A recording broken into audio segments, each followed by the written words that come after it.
A luta de galos, a exemplo de touradas, é uma tradição cultural que acompanha o homem desde a antiguidade. Territoriais por natureza, as aves combatentes têm um instinto belicoso nato, que as levam a lutar entre si. Quando o homem observou estas características, muitos anos antes de Cristo, transformou esta agressividade em competição. A briga de galos é um dos esportes mais antigos do mundo, se não o mais antigo, porque uma das referências mais antigas que se tem foi no Código de Manu, na Índia. Esse código foi escrito há 5.000 anos, portanto, antes da passagem de Jesus Cristo pela Terra. É um esporte de raízes muito antigas, teve origem no Sudeste Asiático, espalhou-se por toda a Ásia, né, e congregou um grande número de aficionados, né. O homem primitivo verificou, encontrando dois desses animais num combate natural, ele observou que capturando um era muito fácil ele capturar quantos ele quisesse. Bastava mantê-lo preso, que ele sabia que outro vinha combater. E ele pegava e mantinha esse animal. E no começo, a galinha doméstica teve no combate de galos o início de sua formação. Graças ao interesse do homem pelo combate de galos, que é um fenômeno natural, eles são combatentes porque são combatentes naturais. Os esporões nos fazianídeos não surgiu para brincar, aquilo tem uma função, é uma verdadeira arma. Criar estes animais é fácil, basta ter interesse e dedicação. Ao longo destes anos, muitos criadores vêm desenvolvendo técnicas práticas que possibilitam o aprimoramento e a preservação desta espécie. A galinha doméstica, o galo doméstico, surgiu de formas selvagens que ainda hoje ocorrem no sudeste da Ásia. É dessas espécies, 5 espécies que ocorrem no sudeste da Ásia, né, galos da Índia e do sudeste da Ásia, galos sonerati da parte ocidental da Índia, galos Lafayette, que é do Sri Lanka, antigo Ceilão, e galos vários, que é da ilha de Java. Todos esses galos, gênero galos, são verdadeiros fazões. Pertencem à família Phasianidae, subfamília Phasianinae, tribo Phasianinae. Então vocês observem que eles estão extremamente próximos aos verdadeiros fazões. Dessas raças todas é muito difícil saber qual a que deu mais, vamos dizer, ajudou mais na formação das raças domésticas. A impressão que se tem é que todas elas deram uma contribuição na formação do galo doméstico. Como se pode observar, a criação de galos combatentes vai muito além do seu uso esportivo. Esses animais, com suas várias raças, são a grande fonte de material genético para as criações industriais. Mas o que nos interessa nesta fita é como criar galos combatentes. Para ilustrar melhor as práticas e técnicas de criação, a produção desta fita visitou o criatório Toulon, de aves combatentes. Localizada no município de Maricá, estado do Rio de Janeiro, a fazenda Nossa Senhora das Graças, de propriedade de Evandro Balesteiros, abriga uma das maiores criações de galos combatentes do Brasil. Depois de muitos anos de experiências, o criatório foi construído para dar as melhores condições de criação. Uma equipe de preparadores experimentados foi formada para garantir o sucesso dos animais nas competições. Vocês vão conhecer agora o criatório de galos combatentes da Toulon. Vou mostrar a vocês, do lado direito, vocês têm o nascedouro, o cruzador, a maternidade e a infância de galos combatentes, que ficam nessas instalações até os 90 dias de idade. Logo acima, vocês veem os piquetes que os frangos ficam na idade de 90 dias a 7 meses de idade, quando são recolhidos para instalações individuais. Nessa época, eles pegam a devida rusticidade de galos criados soltos no campo. Nós estamos vendo agora uma vista panorâmica dos 3 galpões onde ficam alojadas em torno de 2.000 aves combatentes, dos 7 meses a 1 ano de idade. É época tal que serve para a maturidade dessas aves. Nós temos agora a vista do galpão, que é praticamente o centro de treinamento. É a cocheira propriamente dita. Essa cocheira, ela consiste em 500 gaiolas individuais e parques laterais e um galpão à frente para o descanso dos animais após o exercício. Na frente do galpão central, nós temos o depósito paiol, que é um depósito de rações, e um outro depósito de alimentações, onde são feitas as rações das aves combatentes. As raças. Historicamente, os galos combatentes são originários do Gallus banquiva e que mais tarde, ao longo dos anos, por mutações, surgiram os malaios. Para o Brasil foram trazidas principalmente aves de sangue malaioide, originários da Índia. O combatente brasileiro, por exemplo, que não é uma raça fixada ainda, ele tem por base o chamo japonês. Se alguns criadores trabalharam apenas com as raças puras para venderem reprodutores, a maioria selecionou seus exemplares para entrar em combates. E este é o mercado para as aves combatentes no Brasil e no exterior. E é disso que estamos tratando neste vídeo. Entre os malaioides estão as raças malaio, acius, chamo, siamês, quiquilha e cornish. Dos banquivas citamos as raças Old English Game, Irish Game e Petit Combatant. Como produzir o galo ideal?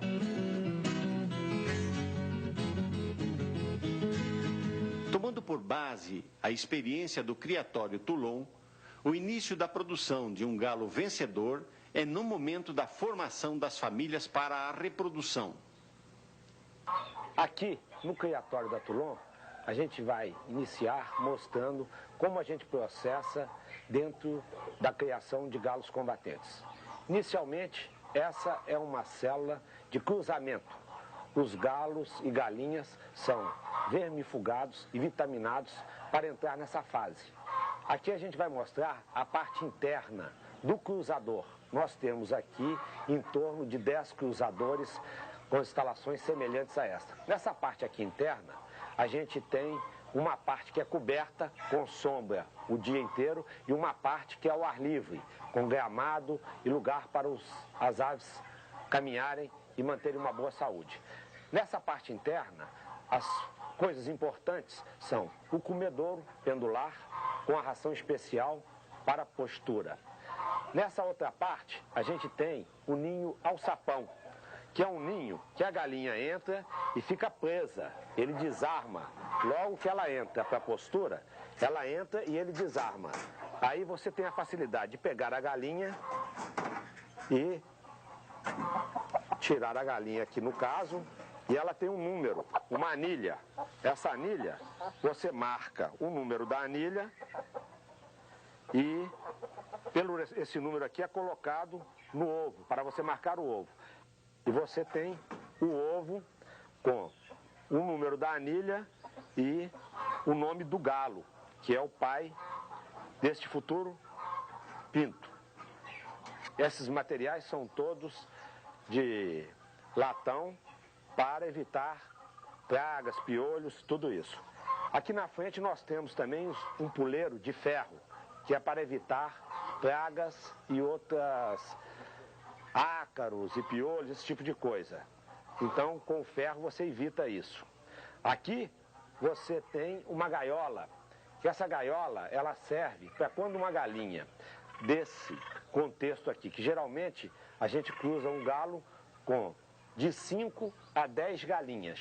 Um galo suporta muito bem esse número de galinhas com uma fertilidade muito boa. Você tem esta gaiola, que essa gaiola é para tirar o choco. Quando a galinha fica choca, você conserva ela aqui durante 3 dias. 3 dias sem comer e sem beber. É o prazo necessário para ela perder o choco. 3 dias depois você pode soltar, que ela não irá brigar com as outras. Tem pessoas que quando a galinha fica choca, eles tiram ela do local. Quando retornam, ela, como são galos combatentes, ela vai brigar e vai se machucar e pode até perder o animal. Então nós fazemos isso para conservá-las dentro do mesmo ambiente e quando ela voltar à postura, ela já está familiarizada com as outras galinhas do mesmo piquete. Um segredo muito importante das vitórias da Toulon nos torneios são segredos que a gente aprende não no Brasil, mas no exterior. São as famílias de aves. Normalmente a gente só cruza os galos das mesmas famílias, isto é, galos que tenham consanguinidade, evitando a consanguinidade de irmãos. Essas galinhas e galos são selecionados pelo porte físico, se elas são fortes, se são alegres, se são equilibradas. E os galos também, que já combateram, que mostraram que têm essas mesmas qualidades provadas. No caso, as galinhas, pela raça, dentro da mesma raça, dentro de preferência do mesmo sangue, do mesmo tipo de luta do galo. Essas aves têm uma alimentação especial. Aqui vai a alimentação para as fêmeas. Sempre uma alimentação na base de proteínas, vitaminas, sais minerais e aminoácidos, para que os pintos já nasçam fortes. É muito importante a alimentação. Na parte do reprodutor, ele tem uma alimentação especial. Diariamente ele é levado para comer uma alimentação especial, para estar sempre forte, revigorado, na base de vitamina E, para ele ficar sempre com muita disposição para cobrir todas essas galinhas. E temos também, dentro da parte de alimentação, um bebedouro que fica sempre com a água corrente e fresca, que é colocado do lado de fora deste cruzadouro. Essas galinhas e galos são vermifugados com vários tipos de vermífugos. Nós aconselhamos, para quem tem pequena quantidade, os vermífugos de cães. São vermífugos excelentes para galos de briga. As galinhas e galos são todos vacinados durante a muda. São vacinados de boba aviária e vacinado de Newcastle. São as vacinas que a gente usa normalmente antes de colocá-los na fase de cruzamento. Os galos mais jovens, no caso do galo de briga, ele é adulto com 2 anos, diferente de outras raças. E normalmente ele cruza muito bem até os 4 anos. E as galinhas, geralmente após a segunda postura. Da terceira postura em diante, elas já são consideradas galinhas. Antes disso, são consideradas frangas. Os melhores pintos são da terceira postura em diante. E uma galinha produz muito bem até os 4 anos. Sabendo que há galos e galinhas de combatentes que produzem outros anos acima. Mas normalmente a idade ideal para tirar os pintos mais fortes e os frangos mais fortes é dentro dessa faixa etária, de 2 a 4 anos, tanto o galo quanto a galinha. O criador observador e competente procura fazer os acasalamentos por características de método de briga. Na gíria galística, é cruzar o frenteiro com o frenteiro. Outra observação importante é a capacidade que o galo tem de transmitir suas características para a prole. É o conhecido sangue, que é passado para seus filhos.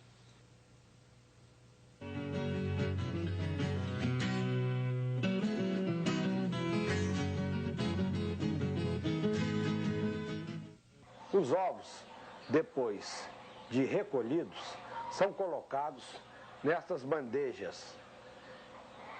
Logo a seguida, quando completam-se determinado número de bandejas, eles são desinfetados com uma solução de lorazol durante 10 minutos. Essa solução é importante porque matam-se os vermes e os micróbios que contaminam os ovos e os pintos.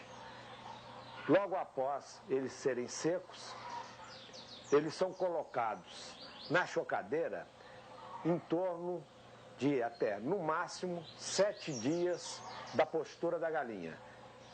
Com essa data, a gente tem um aproveitamento muito melhor dos nascimentos. Quanto mais cedo eles forem colocados na chocadeira, maior será o número de nascimentos.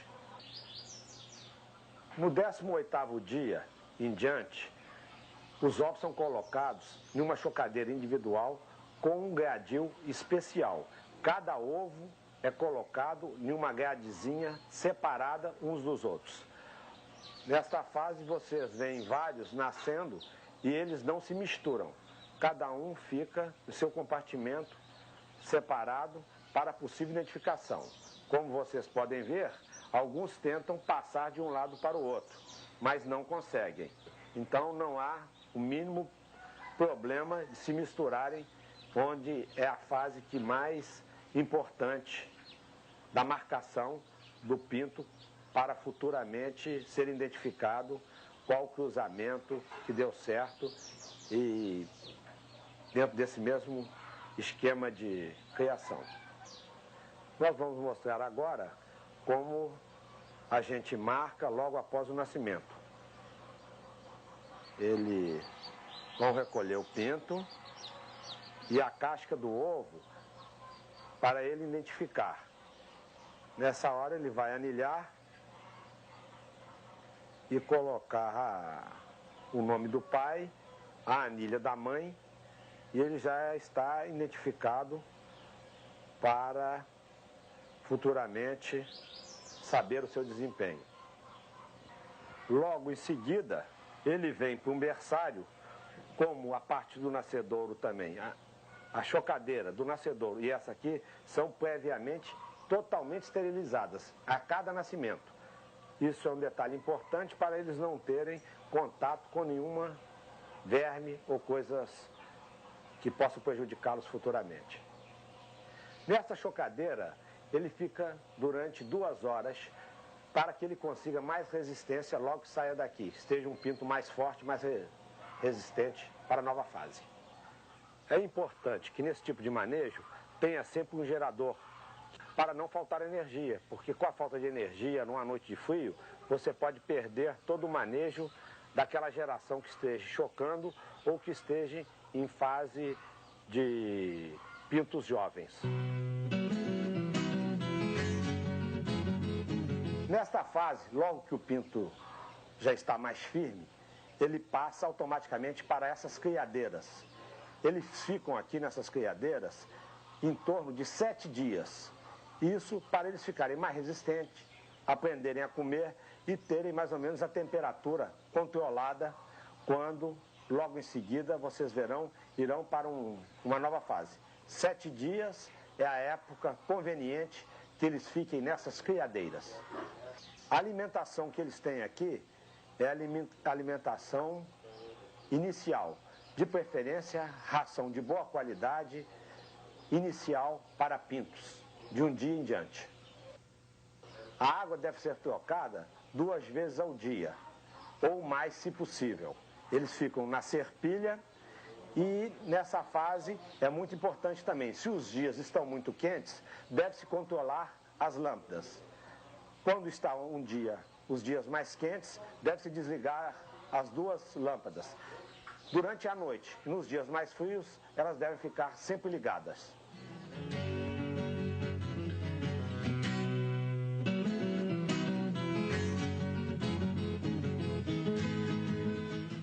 Logo após o primeiro dia de vida, os pintos são vacinados da doença de Marek e boba suave. São as vacinas principais para o controle fitossanitário. Logo, 15 dias após, eles serão vacinados da doença de Newcastle. Dentro do nosso criatório, a gente usa uma tecnologia um pouco diferenciada. A gente coloca os ovos para serem chocados em chocadeiras industriais. E com 7 dias de nascido, a gente coloca à noite os pintos em uma galinha que está à choca. Essa galinha vem para esse outro departamento. Ela fica separada, recebe água e uma alimentação. Os pintos ficam num outro compartimento. E ela passa para eles muitas imunidades que as galinhas soltas passam para os seus filhos. Nós tivemos essa experiência aqui e tem funcionado muito bem. Não tem necessidade de energia, de luz, ela passa o calor necessário e os protege e os ensina de todas as noções psicológicas que um bom galo de briga deve ter. Nesta fase inicial, continua com a ração de pintos, ração inicial de uma ração de boa qualidade. E os cuidados sanitários continuam sempre os mesmos, na troca de água e na alimentação sempre abundante. Depois do 20º dia, do 20º ao 30º dia, nós colocamos uma anilha definitiva. Essa anilha é o registro definitivo que ele guardará para o resto da vida. Aquela anilha do pé pequena sai e entra essa definitiva que vai para o registro de um livro que futuramente vai ser inserido no computador. O nome da cocheira Toulon e a numeração do número de pintos nascidos aqui. Esse, por acaso, é o 18.942.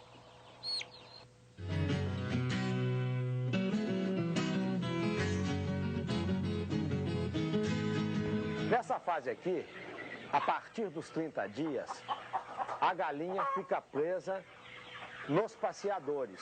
E os pintos de 30 dias de idade em diante são colocados aqui. Eles recebem uma alimentação especial, recebem verduras diariamente e ficam aqui até os 90 dias de idade.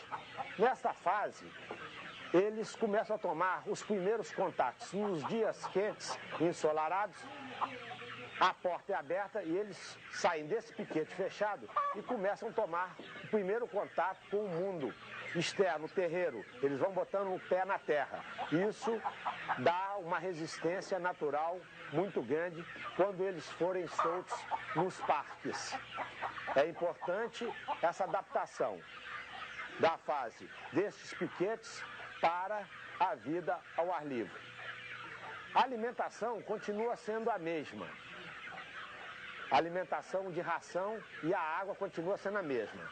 Nessa fase, eles já começam a ter uma parte da ração durante o dia, 2 vezes ao dia, fora os comedouros normais, eles levam a ração molhada, uma dose da mesma ração que eles recebem, recebem ela molhada em coxos, porque isso ajuda e incentiva eles a comerem mais, estarem sempre com o papo cheio. Os pintos com 30 dias de idade normalmente não brigam, já aceitam. Quando eles passam daquele local que eles estavam para esse maior, eles vão se familiarizando uns com os outros. Então, é uma fase, logo nos primeiros dias, a gente tem que ter um cuidado de verificar para que eles não entrem no estresse e comecem a brigar e se inutilizarem. Nesta fase, eles fazem as famílias futuras que serão soltos nos grandes piquetes. Eles se acostumam uns com os outros e vão sendo criados até os 7 meses sem entrarem em conflito. Desta fase que estão agora, de 60 dias em diante, eles terão uma revisão semanal, até ficarem na fase de serem presos definitivamente, separados. Eles teriam uma revisão semanal para ver se tem algum tipo de doença ou corize, e esses que tiverem algum tipo, que apresentarem alguma enfermidade, são isolados para tratamento. E normalmente não voltam ao retorno dessa equipe aqui. Os que têm algum tipo de corize ou qualquer coisa nesse sentido, eles fazem uma família diferenciada dessas, que seguem sendo uma família com saúde até a época que serão presos. De 60 dias em diante, eles já estão com a plumagem completa.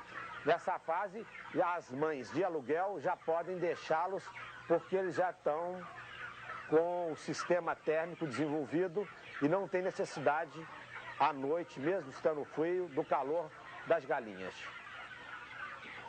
Nessa mesma época, de 60 dias em diante, já podem separar os machos das fêmeas. Os machos devem ser criados separados das fêmeas por motivo de competição. Quando eles estão com as fêmeas, as duas coisas nocivas são o seguinte: as fêmeas bicam eles, não deixam crescer o rabo e atrapalham na plumagem dos machos. E os machos, junto com as fêmeas, eles revoltam e começam a competir e a brigar muito novos. Sendo assim, eles se prejudicam, se dilaceram e não é conveniente que sejam criados com as fêmeas. Daqui para frente, eles vão ser separados para sempre.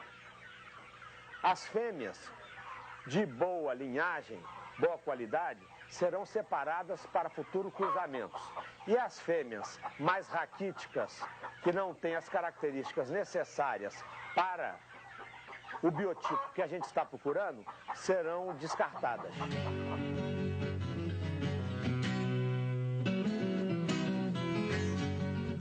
Logo em seguida, daqueles piquetes fechados que vocês viram, eles são soltos nesses piquetes ao ar livre.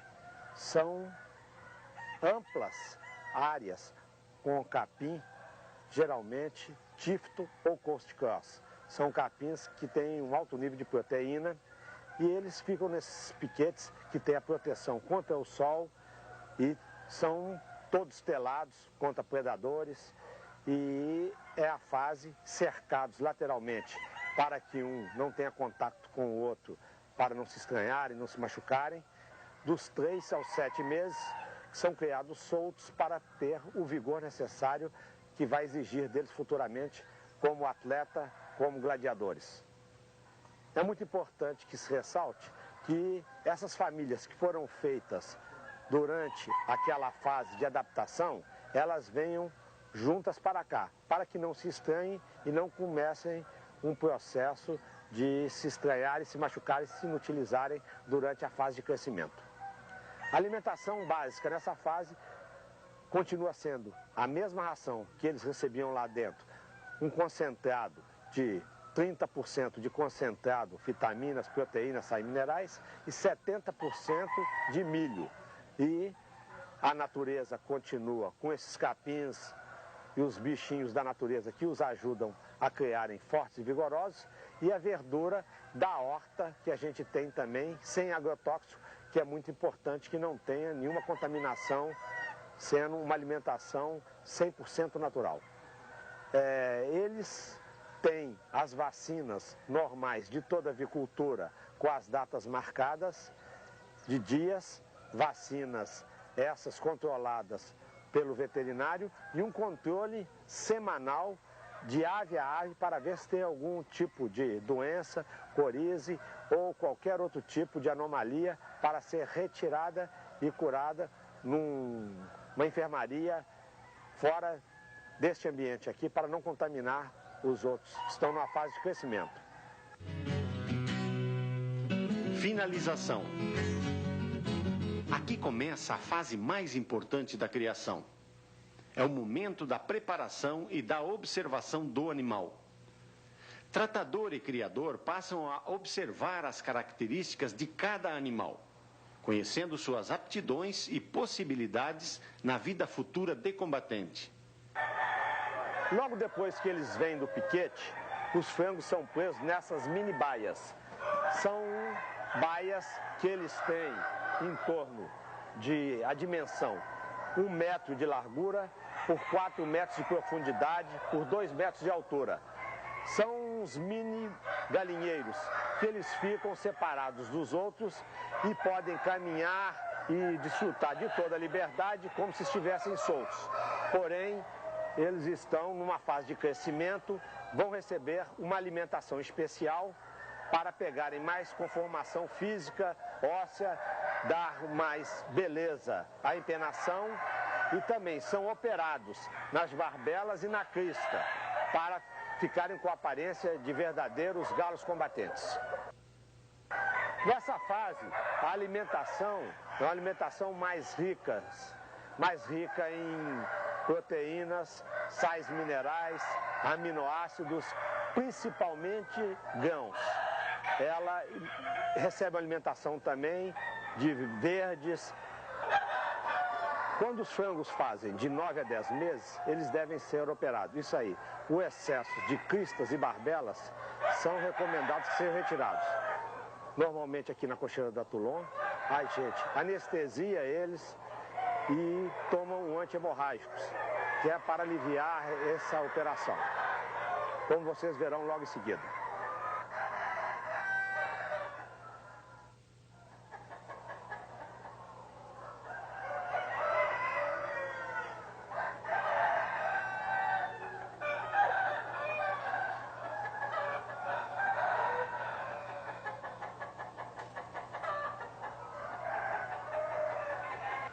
Logo em seguida da operação, vocês venham colocar um anestésico e um anti-inflamatório.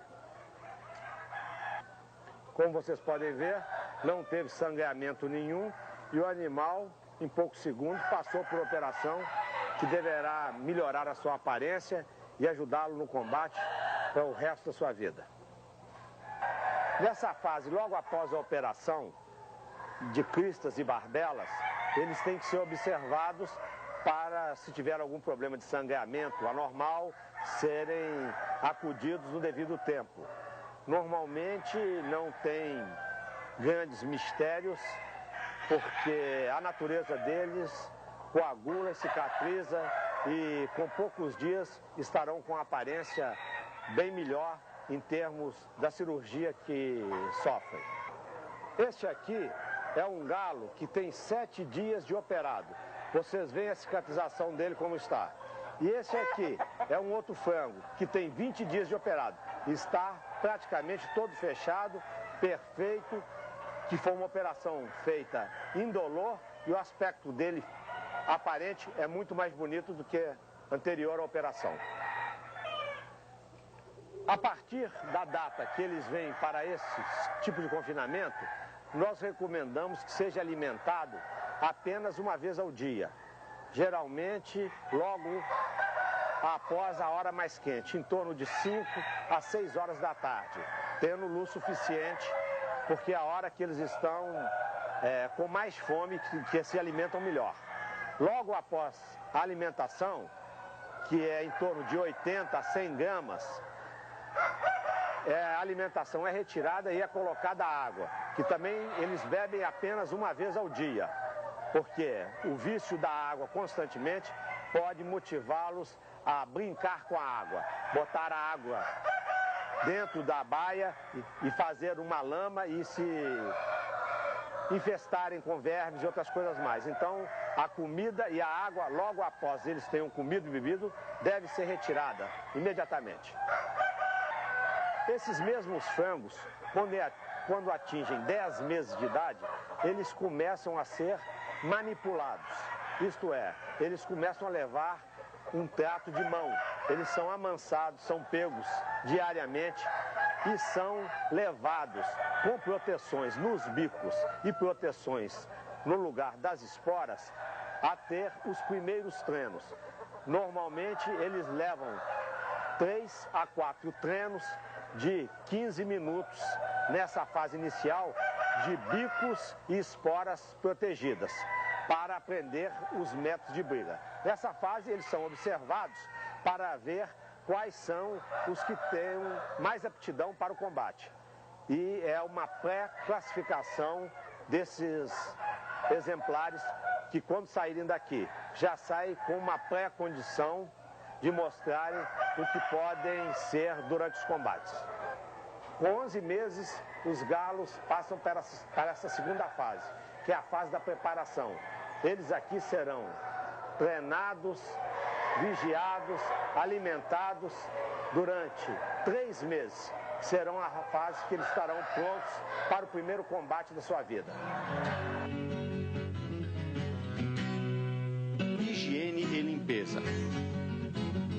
toda a criação, a limpeza e a higiene das instalações é fator fundamental para a manutenção da saúde dos animais. Faça a limpeza diária das gaiolas, dos comedouros e bebedouros.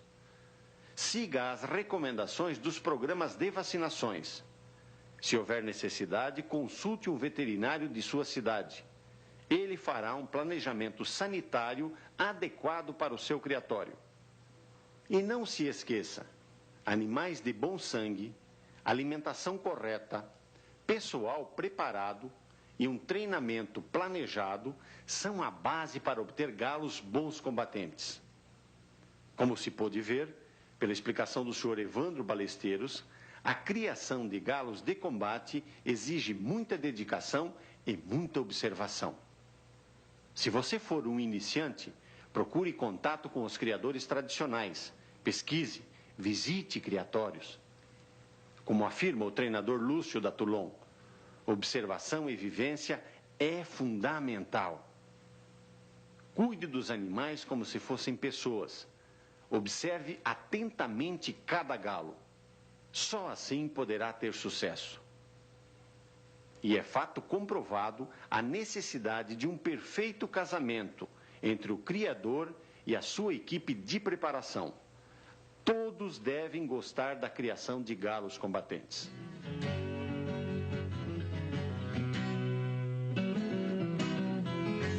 O conselho que eu dou para os galistas que estão querendo adquirir bons galos seria procurar nas grandes cocheiras, nos grandes criadores, aqueles galos que foram selecionados, foram criados e que foram escolhidos por essas cocheiras. Esses galos, com um certo tempo, eles, às vezes, acontece um certo acidente, ou a idade, ou um problema que eles possam ter na vista durante um combate. Esses galos são os melhores galos para cruzar. São galos de criadores tradicionais, são galos que foram escolhidos por esses criadores, que frequentaram as melhores rinhas, mas eles são galos descartáveis também.